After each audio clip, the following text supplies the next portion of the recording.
welcome to another episode of Birdgang Nation Sports Talk. I'm your host, Birdgang 31. And today, Nation, we have a very special guest, Eagles content creator, Wulf, has blessed the nation with an interview today. How you doing today, my guy? I'm doing well. Thanks for having me. Hey, no problem at all, man. Let everybody know what you're working on, what you've been up to. Sure. So I cover the Eagles for The Athletic, which you can subscribe to at theathletic.com/birdswithfriends. Will get you 50% off. And our podcast is Birds with Friends with Sheil Kapadia and Zach Berman. We have 3 episodes a week, usually Tuesdays, Thursdays, and after the game on Sunday nights, late Sunday nights when Zach is very tired. So that's the best stuff. Yeah, man, I had Zach on about a week ago, man, and it was an early show. That one, it was an early show. That's what he likes. He likes an early show. I was like, Zach, do you know it's 5:30 my time? But hey, it was good to even get him on here. I was really blessed with the opportunity to have him on. So let's go ahead and get to it, man. Like I asked him, how do you like the team so far through 2 weeks? I think if you're an Eagles fan, you should be pretty happy with what you've seen through 2 weeks. I mean, Sunday's game was maybe not the most exciting game to watch, and a little bit disappointing because it seemed like they had a chance to win and maybe should have won. Mm-hmm. But through 2 weeks, I think the defense looks good, better than we could have expected, and I think they've sort of got this system down maybe quicker than we would have expected with a bunch of moving parts and a new scheme. And then on offense, I think we're still trying to figure out what they are. They were 2 completely opposite game plans in week 1 and 2. Week 1, it was all about short passes. Jalen Hurts threw his passes on average shorter than everybody else in the entire league in week 1, and then in week 2, it was the opposite. He threw the longest passes of any quarterback in the league. So I think I'm interested to see what it looks like next week. Are they trying to split the difference? Are they going to go back all the way to what it was like in week 1? But for the most part, I think you got to be pretty optimistic about what you've seen so far. Yeah, man, I love the defense both games. You know what I'm saying? Even 2 games, 23 points. You know what I'm saying? That's really good. Or 23 or 24 points. That's really good for the defense. You know what I'm saying? They averaged they allowed like 26 points per game last year. So that's like half of that. So pretty good. Yeah, but the offense, I don't know. But to me, last week's game, it showed signs of Doug Peterson to me. You know what I'm saying? Like you said, that first week, I felt like we were a little bit more, original, and you seen a different Eagles offense come out and play that week. And then last week, like you said, airing it out all the time, I kind of felt the whole Doug bias, even on defense a little bit. We were gotten that point where we were doing that zone defense, and they were just like eating us up in that zone, hitting those little zone spots with Debo Samuels and stuff like that. So I kind of felt like vibes of last year with the last week's game. What about you? Well, I think on defense first, I think that's the way that they want to play. And I know that it can be frustrating as a fan when you're watching a team go on like a 13, 14 play drive that's like 90 something yards. Like, let's just get off the field already. You'd wish they would just give up a long touchdown, but I think that's the way they want to play. Jonathan Gannon has talked about last year's Rams defense as something of sort of what they're hoping for. And that's the way they play as well. Make the offense stay patient and not get antsy, and all it takes for them is one play, one sack or something like that, and all of a sudden they're behind the sticks, and it makes it more difficult to sustain such a long drive. The Eagles have only allowed 2 plays all year long of 20 yards or more, and that's the fewest in the league. So I think they're doing what they want to do. And we could debate about whether that's the right thing to do. I think it works in today's NFL. The flip side is on the offense, as you were talking about, to say that it looked like last year's offense is like, that is ugly, because last year's offense was so bad. And I think it was a little bit better. And I rewatched the game, and I thought that it was maybe a little bit better than I thought live, because they really did. They moved the ball, and it just seemed like every time there was something that went wrong. And maybe we shouldn't. Maybe we should have thought, this is a young team. With a new system, we should expect some of those hiccups. But, I think you also have to give a little bit of credit to the 49ers defense, which is just much better than what they saw in week 1 with the Falcons defense. Yeah, they definitely were a lot better. I will give them that. That Bosa kid out there is a monster, man, a monster. But how do you feel about Jalen? Do you think he is starting to target Devontae Smith too much? Oh, I wouldn't say so. I'd like to see even more targets to Devontae Smith, to be honest. But I think that the disparity of where he throws the ball. If you look at like the heat maps or things like that, he has not thrown a lot of balls over the middle of the field, and that was the case last year as well. It's mostly short and outside and down the field. And Mhm. I don't know if that is just the game plan. I asked Nick Sirianni about that on Monday, and he said it's just a reflection of the game plan, or if it has more to do with just Jalen Hurts is not comfortable throwing the ball over the middle of the field. And I don't know. I'm interested to see if they're going to be able to implement that into the playbook and make it a part of the game plan. Because in the NFL, the more like one dimensional you are, the more your tendencies are known, the more difficult it's going to be.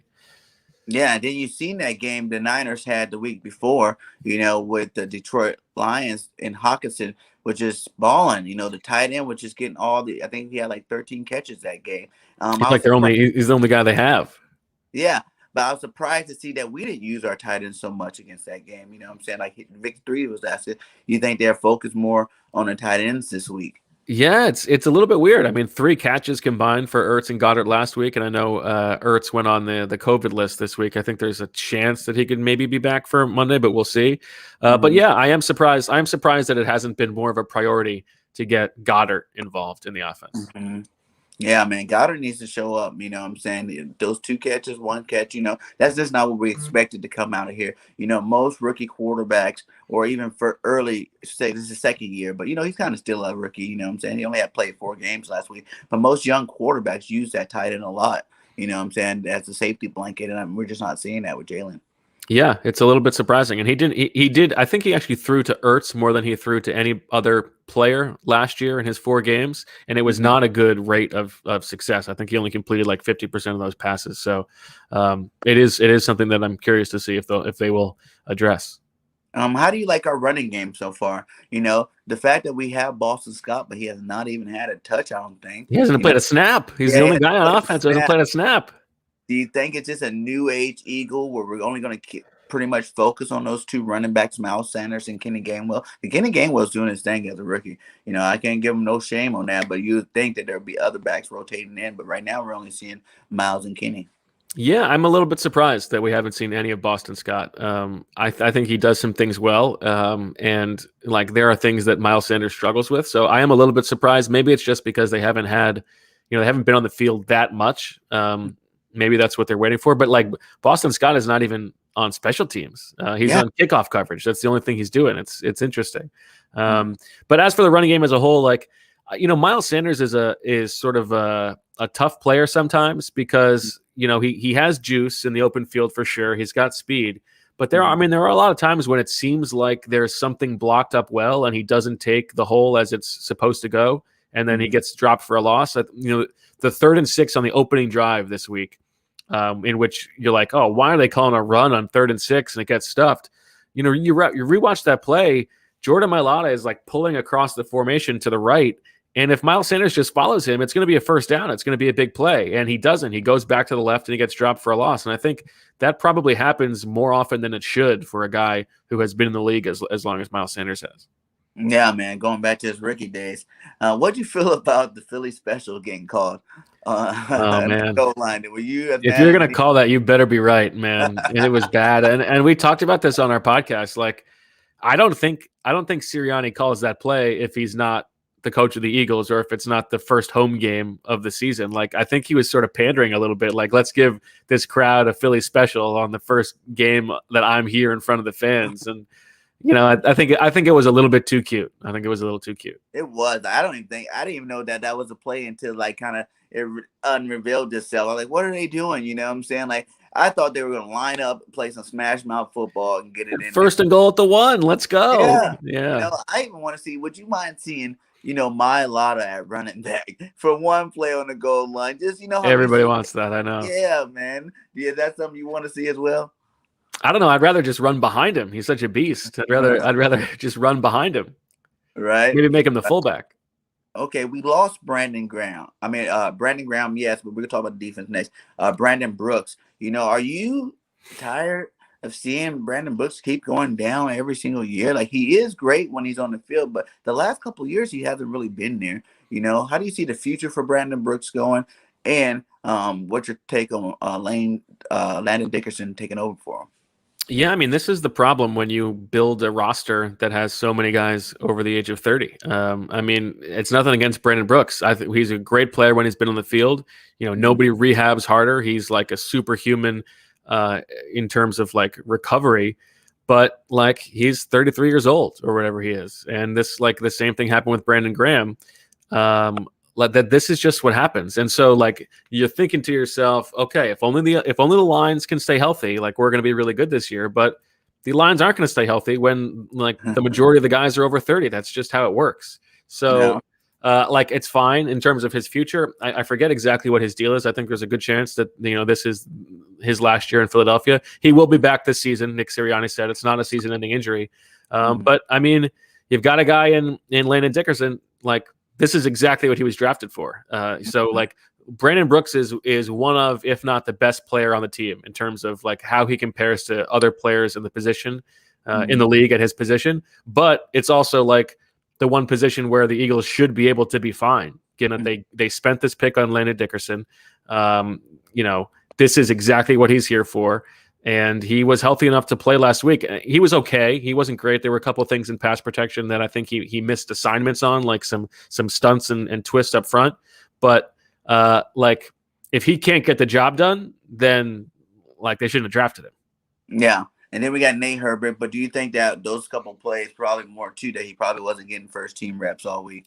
You know? I think it would be insane if they do anything but let Dickerson play. I mean, he practiced last week, 1 week at right guard. Give him the full week to work. I mean, Nate Herbig is a fine backup, but if they're putting him in over Landon Dickerson after one game, I think that would be crazy. Yes, yes. Let's flip to our defense side of the ball. What do you see as being our biggest strength and our biggest weakness on that side of the ball? Well, I think the biggest strength is the fact that they have this scheme that I think is working, and that they're limiting big plays. I think that is the goal, and I think they're doing that well. And the defensive line, wasn't quite as good as it was in week 1 and week 2. Mhm. Javon Hargrave looks like one of the best players in the league Yes, right now. He's yes. been a beast. But in terms of like replacing Brandon Graham, it's going to be tough because it's not like you can just play Josh Sweat over there. You still need to fill out like the proportion of snaps that they want to have in terms of a rotation. So Mhm. it's gonna be difficult to replace him. They should. It's like Brandon Brooks. Like, they should be built to replace him because they're deep at defensive end. They brought in Ryan Kerrigan, but I mean, Ryan Kerrigan has no tackles, no quarterback hits in the first 2 games. He's been invisible. So it's going to be tough to replace him, and I don't know. I guess we'll just see. Do you think we're gonna go Sweat or Kerrigan on that side to start? So it's weird because when they're in the base defense right now, they have the 3 down linemen, and so Sweat and Barnett are playing sort of a different role than Kerrigan and Graham are playing. It's been Kerrigan or Graham on the line, and Sweat and Barnett standing up. And Mhm. both of those guys have spent more time on the left side this summer Yeah. than they did anytime in years past. So you would think that it would be fine. I wonder if we will see more 4 down linemen in base personnel. The other thing that I would say is I think what's really going to happen more likely is that Milton Williams is going to start playing on the outside in the base Yeah. defense. And, that means that Hassan Ridgeway gets more snaps inside because Milton's been playing mostly defensive tackle. I think from now on, you'll see those base reps go to Kerrigan and Milton Williams. And then maybe in nickel, it'll be Sweat and Barnett. Yeah, I see someone sat down here saying Teron Jackson. You think they get him to that rotation? Yeah, I mean, he entered the rotation right away when Graham went down on Sunday. He played, and he's a 6th round pick rookie, so you can't have super high expectations. And he got pushed around a little bit, especially in the run game. So we'll see what he can do moving forward. But I mean, he shouldn't be the answer, right? He should just be a part of the puzzle for 10, 15 snaps a game. So you thinking Sweat, Barnett's gonna stay on that side, and then you got Kerrigan and Milton Williams probably rotating out on the other side. I think something like that. Yeah, I think Sweat and Barnett maybe on the left side in like 3rd down situations, but I think 1st and 2nd down mostly Milton Williams and Kerrigan. How do you feel about our linebackers and safeties? Because you know what I'm saying, I think we still need a bigger physical linebacker, more of a thumper back there. I like the fact that we got speed, to cover, pass plays, but I've seen these linebackers, miss tackles, they're not being that, when you got a good defense, you usually have that main centerpiece linebacker that just smacks people every game. You know what I'm saying? I feel like the Eagles still need one of those. What about you? How do you feel about our linebacking core? Well, I think they're still trying to figure it out because in week one, it was totally different than we saw in week two. In week one, it was Eric Wilson and TJ Edwards in base and Alex Singleton and Eric Wilson in nickel. And then, like halfway through the game, they pulled Eric Wilson from the base and put in Sean Bradley. And then in week two, it was Alex Singleton and TJ Edwards in base. And then Eric Wilson came on the field in nickel. And then halfway through the game, Davion Taylor came in on base for Alex Singleton, and then he got hurt. So they're still trying to figure out what they want to do and who are the most reliable players. I think it's fair to say that Eric Wilson has been a disappointment through the first two games. He has not been like the answer to who's our middle linebacker going to be. And he's missed some tackles. It's been a little bit disappointing. I still think that like between Singleton and Edwards, that's fine. You're not going to, it's not, don't have Luke Kuechly out there. Right. But I think they can get away with those guys. It's just like this organization is never going to fully commit a ton of resources to that position. And I think that's probably the right thing to do, but we will see. And, Davion Taylor in his few snaps, I thought played okay. Yeah, played good. He did some things, but he's going to get pushed around. He's a small guy. So in the running game, who knows what happens, but I don't know. I think it will be interesting. What about our safety group? Did you hear anything about McLeod playing this week? Haven't heard anything yet. And it's, he said over the summer he was expecting to play week one. And, obviously that hasn't happened. He didn't play week one or week two. I wouldn't be surprised if he plays this week. I think that's possible, but we haven't had any news yet, and we won't really find out about his practice participation until Thursday. And if he doesn't, how are you feeling about Kayvon and Epps out there? I think they've done fine. There have not been any glaring issues so far. So it's like I said before, they haven't allowed any big plays, just two all season long. One of them was on that long completion to Debo when it was just a nice throw by Garoppolo in between Singleton and Edwards, or Singleton and Wilson rather. And then it was a well-timed play and Singleton missed the tackle. And then the other one was like a 21-yard run by Jermichael Hasty at the end of the game. So that was not a big deal either. So, I mean, it's part of the scheme. They're playing two deep safeties most of the time. And so those guys haven't been tested a ton, but so far so good. Yeah, we got a Cowboys fan in here. What's up, boys for life? He says Michael Parsons is going to dominate. How do you think he's going up against Lane Johnson and Jordan Mailata? I don't think he's going to dominate. Yeah, that's what I was saying. Like, they used him as linebacker game one, then they used him as defensive end at game two. So I wonder which way they're going to use him this week. You know what I'm saying? Like, I think they got to keep him at defensive end because DeMarcus Lawrence is out. Yeah, and I don't think he's a rookie. I don't think he should have anything on Lane Johnson. That shouldn't even be an issue there. What do you think are some of the issues coming up facing these Cowboys? Well, I mean, this is going to be the most explosive offense they've faced for sure. And it's going to be a different test than I saw in week 1 and 2. So San Francisco and Atlanta, they both will play with a fullback on the field or multiple tight ends on the field. They don't play a ton of 3 receiver sets. Whereas the Cowboys, that's almost all they do. And that is going to test this defense more than they have been tested so far. So, are the Eagles going to stay in this sort of static zone defense, not blitzing a ton, make you beat them? Or are they going to have to bring a little bit more heat against Dak Prescott to try to force a turnover? So there's no doubt that the Cowboys offense is the thing that I think the Eagles should be worried about this week. What about those receivers? Do you think we have played more man against them?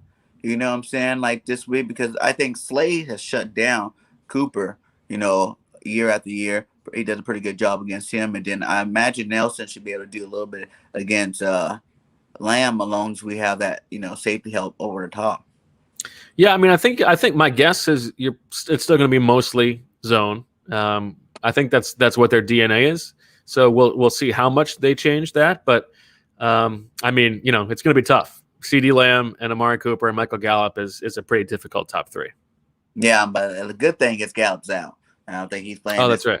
Yeah, Gallup's out, so I think that'd be good. And how do you see our three receivers faring against their cornerbacks? I know Diggs played at Alabama, so Devontae Smith should have a good sense of what he's That's going right. against this week. And if he was burning them here, hopefully he can be burning them there. Devontae used to play. He used to play corner during the spring with Alabama too. So I'm sure those guys know each other well. Yeah, so hopefully, we can have a leg up there. And I think the rest of their secondary is not, not no world beaters out there. So, this could be another big game for Quez Watkins, or Jalen Rager if they, do what they're supposed to do. Yeah, I mean they should be able to move the ball against this Cowboys defense, no doubt about it. The defense is much better than it was last year in Dallas, but it's still not the kind of defense that should be shutting anybody down. It's not as good as San Francisco's defense. So, especially up front, the Eagles should be able to eat a little bit.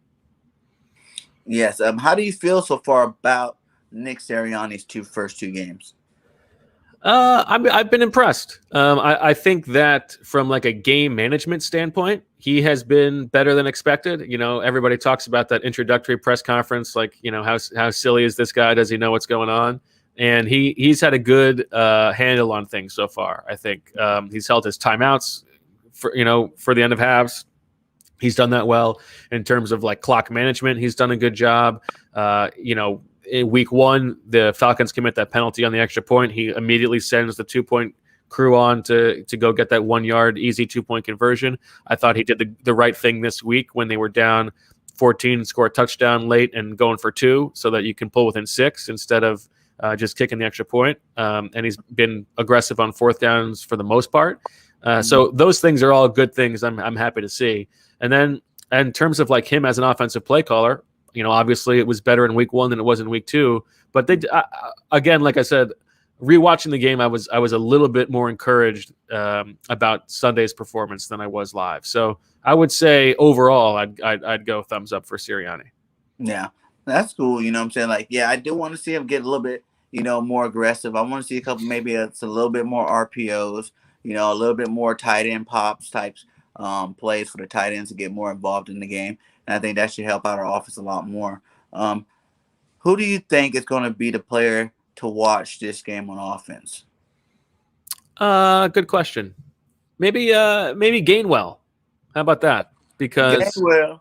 I think up front the Eagles have a real advantage at the line of scrimmage, so I think we might see them lean heavily on the running game. But maybe instead of Sanders, that means that Gainwell's on the field a little bit and he can make some plays out of the backfield. There are some people calling for Gainwell to start over Sanders. Are you one of those people, or do you think Sanders' level is a lot more higher than Gainwell? I think eventually there's a good chance that like Gainwell helps like pave the way for the Eagles to move on from Miles Sanders. But while they're both here, I don't think there's really any reason to like elevate Gainwell over the other. You need both of those guys anyway, so you might as well sort of keep things status quo. And what do you think about bringing Howard up from the practice squad? Why? They say everybody's saying we need a physical back. Yeah, I don't know. Those tough yards. I mean, they have struggled in short yardage over the first 2 weeks. That is true, but to me, I don't think that has been a running back issue. I think it's been some execution blocking wise up front, and there's also absolutely no guarantee that Jordan Howard is going to be any better at that than what they have on the roster already. Yeah, man. Because I think Miles can be a power runner too if he just stops doing so much bouncing around. You know what I'm saying? Like you said, if he would have followed the block, he probably would have got that first down. Not following the block got him, Yeah, that does happen. Okay. So what do you think the defense is? Who's going to be the defensive player of the game this week? Let's see. I mean, how about let's see what Josh Sweat does now.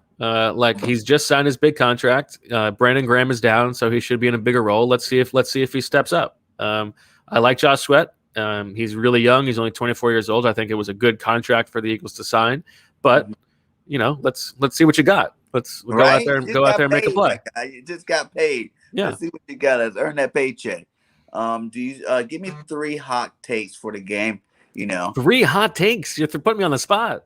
Yeah, that's what we do here. We want to hit all the juice while I got you on here, my guy. 3 hot takes. Jeez.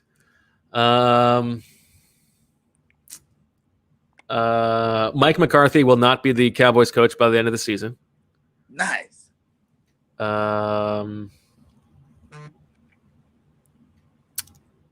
Jordan Mailata will be the best left tackle in football by the end of next season.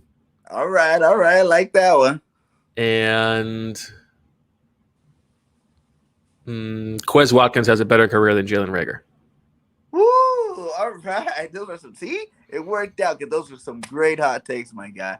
What do you see? How do you see the division shaping up this year? Give me your 1 through 4.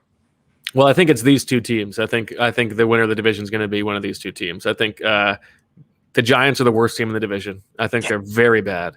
I think they might win, 3 games. I would say Washington 3, Eagles 2, Dallas 1 for now. As long as Dak Prescott stays healthy, it's hard to bet against him. Oh man, like I got it the same thing except for reversed at the top, but it's all good. They are a more proven team until we show that we can beat them. Then I understand why you put them there. How do you think the Eagles season is going to go out? Especially these first 6 games. What would be your record prediction for these first 6 games? They are the hardest 6 games of the season. Yeah, I mean, I think probably 2 and 4. I mean, after this, you've got the Chiefs, and then it's at Carolina, and then you got the Bucks. So like, Chiefs and Bucks, you're probably just those are L's, right? I mean, unless something crazy happens. Yeah. So you split the other 2. I think 2 and 4 seems about right. And your overall for the team? Before the season, I said 9 and 8. I guess I would stick with that. 9 and 8. Yeah. That's not bad. That's a fair schedule. Fair. It's fine. I mean, that could win the division. It's not crazy. We're over 50% there. Yeah, I got us going 12 and 5. 12 and 5. Wow. Before the season started, I'd say 12 and 5. I think our floor is 10 and 7. You know what I'm saying? The floor is 10 and 7? Yeah. Dude, give me some of what you're smoking. I did a season, with the talent that we have, because I feel like our offense is going to be hard to stop, even though I said that. And last week, they were very easy to stop. But like I said, I feel like it was Nick Sirianni's, look in the mirror game, where now it's time for you to look in the mirror and realize you are head coach, you are, the play caller for this team. And, you can't come after a game like Atlanta and have a great play calling game and then come back and have a game like this, you know what I'm saying? So I think he takes a good look in the mirror. He gets his play calling together. And this week we see a different team. Yeah, that sounds good to me. But I think you're right. I think we'll learn a lot about this team this week. This is a big game. There's no doubt about it. Monday Night Football. Let's see what they got. Who do you have winning this game? I haven't decided yet. It's too early in the week. I gotta rewatch the Cowboys' first 2 games. I gotta see what happens in practice. I gotta let it marinate a little bit longer. Let it marinate a little bit. Well, I got the Eagles winning this game. I know you do. You got to win in 12 games. And this is definitely not one of those 12 games. Like I do say, maybe at the end of the season, if we do win those 12 games, then Dallas will split because we won't be playing our starters in the last game against them. So then they get a split. I got a sweeping the Giants and possibly sweeping the Redskins or the Washington football team. So that's how I see the division shaping out. Going into the end of the season this year. And like I said, it all starts with this game with the Cowboys. I feel like this is kind of, even though it's early in the season, it's only week 3, I kind of feel like it's a must-win game for Nick Sirianni. Like he after the last game, he coached there. We lost to even though the 49ers are a playoff contending team, Dallas doesn't have as good a defense. Offensively, they're probably about the same. Dak's a little bit better than Jimmy, obviously. But, you're going to get that offense from the Cowboys. But their defense is definitely beatable, with the key players that they have out this week. So I think you're right. I might not go as far as to say it's a must-win game, but it's certainly the biggest game of the first half of the season, probably, right? Mm-hmm, the first game. Because I just feel like must-win because you got to think, if we lose to San Francisco, and then we come back and we lose to Dallas. Like you said, the Kansas City game and the Tampa Bay game are kind of... It's going to be tough to get to 12. It's going to be real tough to get to 12 then, I think we can beat Carolina. You know what I'm saying? That should be a win for us. And then, like you said, like San Diego after that, that's a hit or miss game. But then, like the Raiders, the Detroit Lions, and, those teams, like the Giants and Redskins, I feel like those should be some easy games to win there. Yeah, well, that's the thing is like this is the only NFC East game until the last 5 games of the season. So that's why it's like its importance is a little bit outsized because everything else is going to come down to the end of the year. Yeah, man. Give me some final thoughts or takes that you have about this game. Man, I think you got all the takes I got. I was just scraping the bottom of the barrel to get those hot ones for you. So that's I think that's pretty much all I got. I'm just like I'm excited to see what happens on Monday night because you got to imagine that like this is both sides bringing their A game. Who is a better team, right? Like we're gonna Yeah. find out on Monday night. So I'm excited to see it. So I know you said you got to do your research, but you just go in for the fans. Go ahead and say the Eagles gonna win this game this Monday night for the I don't fans. know. I'll say For this. the fans. I'll tell you this. If the Eagles are going to win 12 games, they will win Monday night. Yes, bro. There you go. Got it out of it, even though it wasn't correct. The correct way to get it out of you. But yes, if the Eagles win 12 games, we're gonna win Monday night. So I'm gonna take that as a win Monday night from you, Bo. Hey, There you thanks go. again for coming on the show. Give everybody another breakdown where they can find you at on your social media platforms. Sure, you can follow me on Twitter at Bo_Wulf, WULF. Although, you don't really need to follow me on Twitter. You've got better things to do. But you What? can listen to our podcast, Birds with Friends, which you can also follow on YouTube. And then make sure you subscribe to The Athletic, and you can get a good 50% off deal. TheAthletic.com/Birds with Friends will get you the best deal possible. Yeah, you guys, and please like this video on the way out. Also, subscribe to Birdgang 31. We are on the road to 1K in our first 3 months. We are at 175 away from 1K, guys. I got the watch hours up. Let's get those subscriptions up. Also, subscribe to my new All Eagles network. It's called Birdgang Nation Sports Media. The link is inside the chat. Please subscribe to it. We're trying to get that channel growing. We got a lot of great Eagle content creators in there with more to come. We're going to try to do 7 days a week, all day, one-stop shop for your Eagles content creator needs. You know what I'm saying? So, and if you got anybody that needs a gift, a wedding gift, a birthday gift, anniversary gift, early Christmas gift, please go get them a La Terrain watch. La Terrains are the official sponsors of Birdgang Nation Sports Talk. If you use promo code BirdGame31, you will get 10% off. So, hey, Bo, I hope you check out the channel. Keep up with me because at the end of the year, I'll be like, I told you, Bo, we're at that 12 To and get to 5 mark. 12, yeah, you got me back. I'm going to get you back, my guy. And you have a great rest of your day. And thank you guys for watching another episode of Birdgang Nation Sports Talk. Like I always say, fly, Eagles, fly. Till next time on Birdgang 31. We are out. Peace.